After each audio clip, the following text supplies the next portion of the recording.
Assalamualaikum warahmatullahi wabarakatuh. Perkenalkan, nama saya Siti Mas Muhadah, mahasiswi dari Universitas Islam 45 Bekasi, jurusan Tarbiyah reguler B. Saya di sini akan menjelaskan mata kuliah fikih kontemporer, yaitu bab yang akan saya jelaskan mengenai rokok. Nah, sebelum saya melanjutkan, mungkin banyak sekali orang yang tahu apa itu rokok dan apa saja macam-macam rokok dan hal-hal yang terjadi kalau kita candu akan rokok tersebut. Nah, rokok sudah menjadi sesuatu yang lumrah dan banyak sekali yang meminatinya, baik dari remaja, dewasa, ataupun orang yang sudah lanjut usia. Nah, ada sekali banyak macam rokok, mulai dari harga yang mahal sampai harganya yang sangat minim. Nah, rokok pun berbeda-beda yang ada di sekitar kita. Ada rokok Sampurna, rokok Samsu, rokok Super, dan rokok yang lain-lainnya.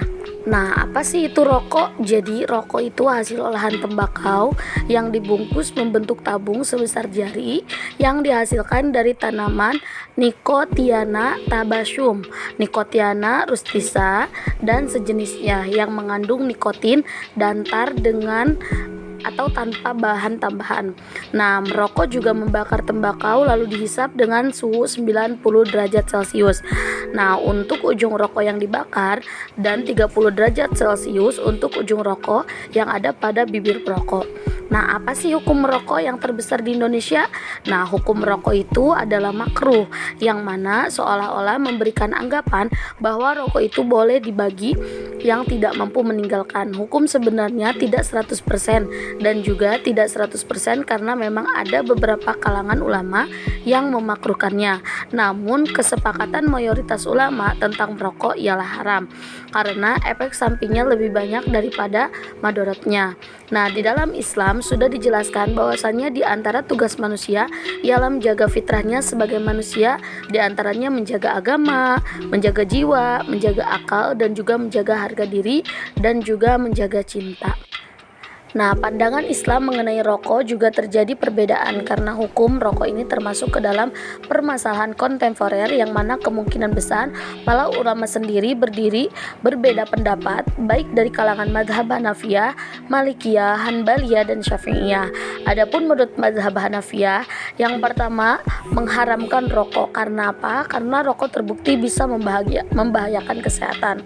Rokok juga termasuk sesuatu yang dapat memabukkan dan melemahkan tubuh, meskipun kadarnya kecil sehingga dilarang untuk mengkonsumsinya. Nah, aroma yang ditimbulkan oleh rokok tersebut ialah bau dan dapat menyebabkan penyakit bagi perokok pasif. Juga merokok dianggap sebagai pemborosan tidak berguna, bahkan justru mendatangkan resiko. Nah, menurut mazhab Imam Hambali merokok itu makruh, tapi dalam kondisi tertentu lainnya haram. Adapun menurut mazhab Syafi'iyah, sebagian ulama kalangan Syafi'iyah berpendapat rokok itu haram. Karena apa? Karena rokok bisa melemahkan tubuh dan pikiran. Walaupun perokok itu tidak sampai mabuk, mereka juga mendapat pemakaian sekali, 2 kali, atau 3 kali. Tidaklah termasuk dosa besar, namun jika sering dilakukan maka termasuk dosa besar.